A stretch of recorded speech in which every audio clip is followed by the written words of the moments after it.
welcome to another edition of Demunseed here on the YouTube network. As you can see, we've got it right here in Las Vegas, Nevada. We've got the Inspire 1. First, we're going to head over to the CES Expo, where we're going to interview Colin Guinn himself from 3D Robotics and see what he thinks about the Inspire. You know, he used to work there, so he used to work over at DJI before he went to 3DR, so he must have an opinion on this thing. Let's see if he's willing to comment on it. We did it! Look who walked up right here while we were standing here talking to Tim McConnell, the Vice President. But you guys know this face. I know you do. Colin Guinn, right here at the CES Expo. Colin, it is so good to meet you, sir. It's really nice to meet you, Jeff. Yeah, Absolutely. and you know, I got to tell you, for the last 2 weeks, I've been touting your name on my channel on Demunseed and telling people I'm going to go there and I'm going to hit them with the hard questions. And so here's what happened. Ready. All of my subscribers, they posted the questions. I said, you guys tell me what you want me to ask them, and as long as it's not something freaking weird, I'm a Scorpio. I'll throw it out there. He's a Scorpio. Tell us something else personal. What does Colin do when you're not working? I love to be in the water. I'm lucky enough to live on Lake Austin, and I do a lot of stand-up paddleboarding, a lot of wake surfing, and just be on the water as much as possible. So you're in Austin, Texas? I'm in Austin, yes, sir. Oh, okay. Yep. All right, let's get to the questions and answers. The meat of the questions here. The first one we've got is how do you feel about your new position at 3DR, or since you've made your transition? Sure, yeah, it couldn't be better. Quite honestly, it couldn't be better. It's been, honestly, it's just been fantastic partnering up with Chris. He's just like such an amazing visionary futurist, one of the most intelligent people I know. It's been really, really great working with them. The whole team is there in Austin, and everybody is just, I mean, we're thriving. We are absolutely cranking. I'm sure you've seen some of the videos online, and what we're doing on social media, and how we're building up the brand recognition for 3DR. We're doing some really exciting stuff. Yeah. Are we gonna see your face out there on YouTube again, like we used to see with the other guys? We always could count on Google how to fly whatever, and there you were, doing it step by step by step. Are we going to see that again? Absolutely, of course. Yeah, I think it's really important to be connected with the user base, and when I'm developing a product, it's not about sitting in a room with engineers saying, oh, we've got this technology, we can do this, we can do that. Okay, now how do we productize it and try to convince users that they want it? I try to take a different approach, which is really engaging with users and being out there flying myself, getting footage. My team is out flying, getting footage all the time. I try as much as possible to have conversations with people that are out shooting that, hey, I just learned to fly 3 weeks ago. I'm like, oh my God, okay, great. I want to talk to you now before you become an expert. I want to know, like, what are your pain points? What would have been easier for you? And, so we try to come up with the list of what our products need to do based on those conversations. What are you going to do differently? Well, honestly, I think what we can do differently is what we really wanted all along, which is to make products for customers, for their needs. It's what I just explained.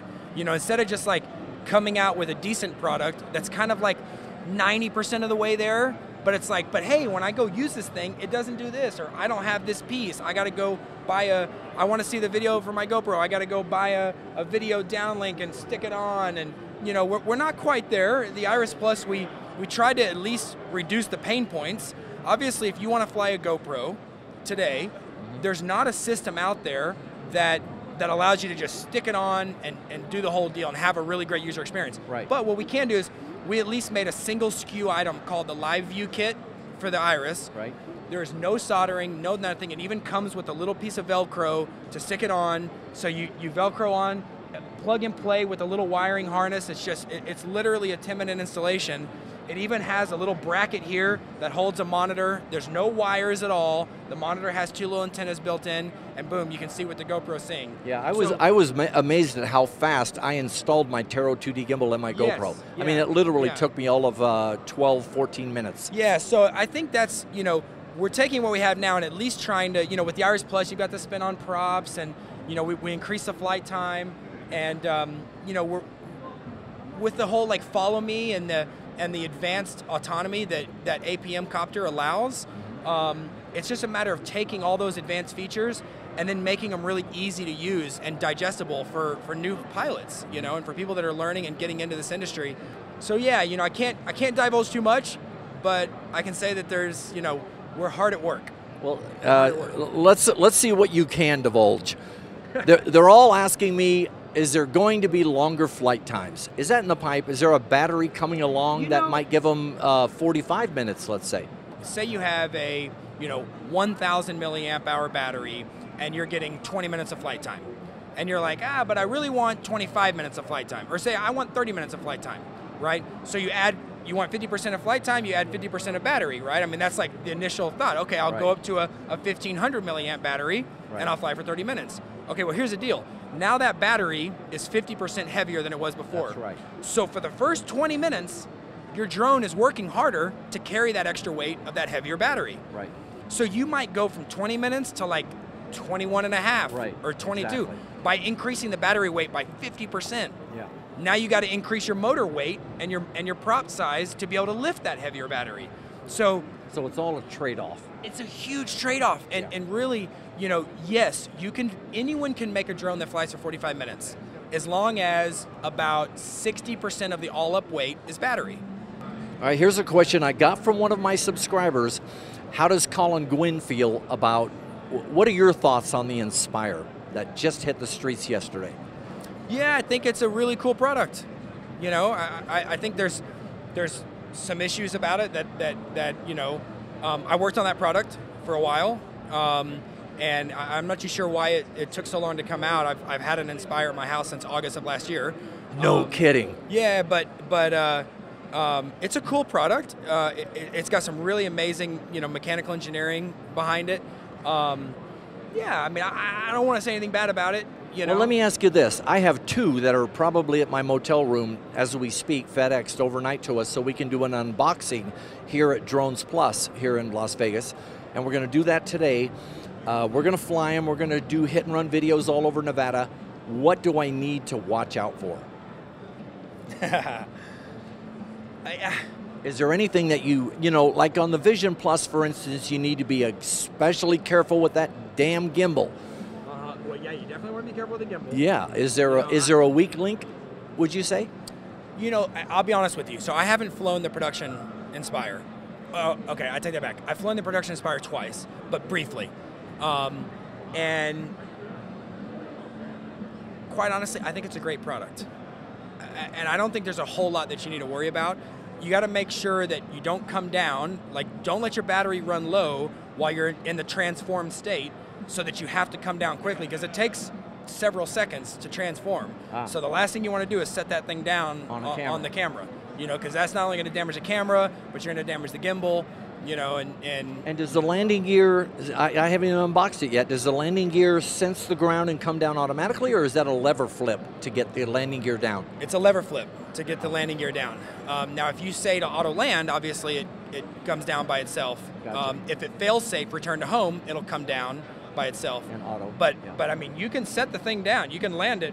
If you tell it to go down, or if you're flying low or something like that, it's going to go right down on the camera. Right. Yeah. So if you're ground skimming and shooting video, and you happen to, that's the reason that they can't do like a, you know, when we're 10 feet above the ground, lower the skids, because sometimes you want to fly around at 3 or 4 feet, and you don't want the skids in the way. Right. Now, the nice thing about the Inspire is it's super powerful. It's got plenty of power, so you know, you shouldn't end up in a situation where you're coming down and you settle with power because you're at low voltage, and you just simply can't stop it, and it kind of comes down and hits the camera. You know, you definitely don't want that to happen, but you know, quite honestly, it's a great product. I'm interested to hear your take on the video quality from the camera, and I'm interested to hear your take on roll stabilization with those roll isolators so incredibly close together. You'll see there's a lot of times when the camera will kind of flop around underneath it, but yeah, let me know your take on it. I think overall it's a great product. From Colin Guinn himself, he thumbs up on the Inspire 1. Have you seen droneshare.com? I have. Yet?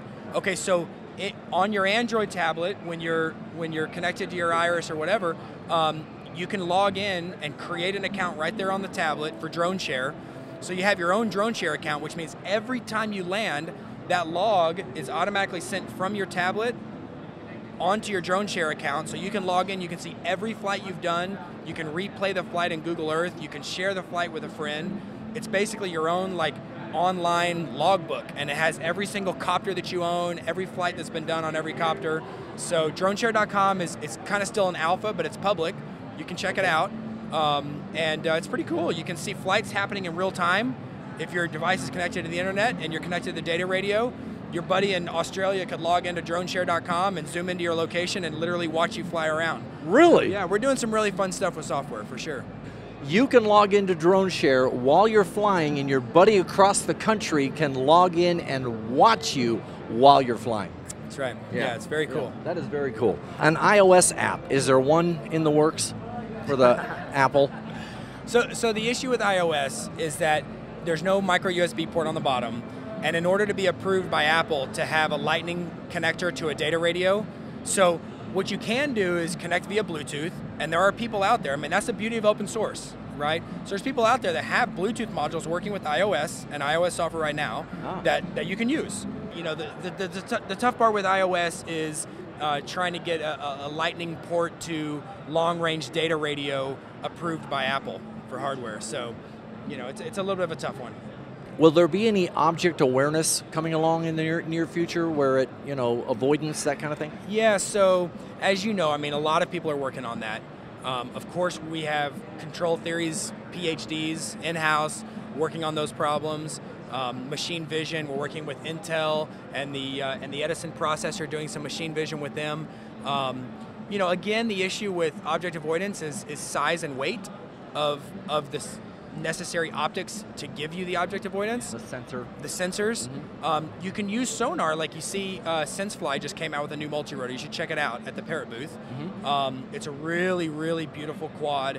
I'm sure it's going to be ludicrously expensive, but it has 360-degree, you know, quote-unquote object awareness and object avoidance. But you know, with a sonar sensor, you only have so much room in front of you that you're sensing. So if you're cruising toward a tree or a building at 15, 20 miles an hour, there's no way it's going to see it in time to stop. That's more flying around indoors. It can kind of see the walls and bounce off walls. But, you know, for that case, is object avoidance really that helpful? I mean, if you barely bump into a wall, it's really not that big a deal anyways. If you're flying around indoors, you're flying around slowly, that's not when people are hitting walls. People are hitting walls because they're flying quickly, they're hitting trees, you know, on the run, they're flying at a long distance, you know.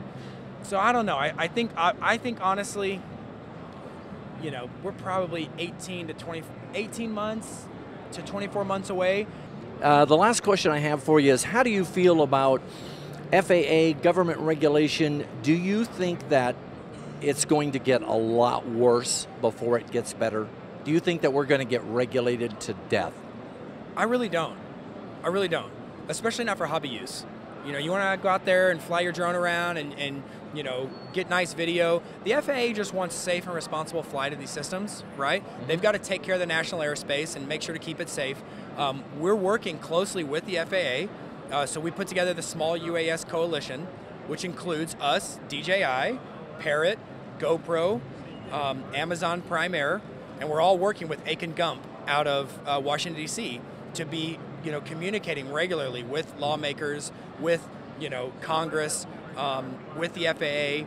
Actually, one of the people that's on our lobbying team is the former chief counsel of the FAA. Oh. All right, so is there anything else that you'd like to say to my subscribers out there on the Demunseed channel before we wrap it up? Thank you. Thank you very much. Thank you for buying drones. Thank you for being into the technology. Thank you for your support of me in my quest in this industry. We're super excited at 3DR. I mean, I've got goosebumps right now just talking about it. We couldn't be more excited about this technology. We think it's going to be a really, really fun ride over the next 5 years, 10 years, 20 years. You know, we really are at the cusp, at the brink of something really exciting. We're in the Wild West here, buddy. We're in the Wild West. It's the first minute of the day, you know? I mean, I don't know if you were here at CES last year or the year before, but I mean, you come to CES 2 years ago, good luck finding a drone. Yeah. Right now, there's a whole freaking drone hall. They're everywhere, Yeah. you know? Yeah. So I think it's going to be really fun. So the last thing I would say is just thank you. Thank you guys for your support. Thank you for your support. Thank you very much, Colin. Yeah, really I nice appreciate your time. Yeah, thank you. All right. Thanks. There you go, guys, from the man himself, Colin Guinn, here at the Consumer Electronics Show in Las Vegas. So now we're going to get back over to Drones Plus, where we've got an unboxing to do. All right, we'll see you later. And there you go, gang. That was Colin Guinn, who is now over at 3D Robotics. So he had some pretty interesting stuff to say about the Inspire over at DJI. I hope we don't get him into some kind of trouble. God, this grass is killing me. We're in Las Vegas. Everything is dead. Except for my new Inspire, which flew like a champ. I tell you what, this thing will do 50 miles an hour easily. Might even do 65. It's very, very responsive in the air. It feels like a solid piece of material. I mean, the thing is just built really, really well. It doesn't feel chintzy. It feels very, very quality. So if you're thinking about ordering an Inspire, don't worry about whether or not you're going to get something cheap for your $3,000 or $2,890 or something like that. I think you're going to be very, very impressed with it. So there's a little bit of a learning curve on it. You got to go in and you got to download the firmware for the Inspire, download the firmware for the radio, and get all that installed. You can do it with a USB cable and the SD card that's in the camera. The instruction manual walks you right through it, no big deal. So there you go for Chapter 4 on our road to Vegas down here for the Consumer Electronics Show in Las Vegas, Nevada. Stay tuned because we're going to do some hit and run videos out here in the desert. We want to go out to that racetrack where the rocks look like they're moving across the desert and nobody knows why. So we're thinking about going there as long as we don't get kicked out, because I think it's a national park. Not real sure. But, hey, I'm Demunseed. It's better to ask for forgiveness. Jim Bowers here on the YouTube network. Keep your flabby ass in the air. We'll see you later. Bye-bye.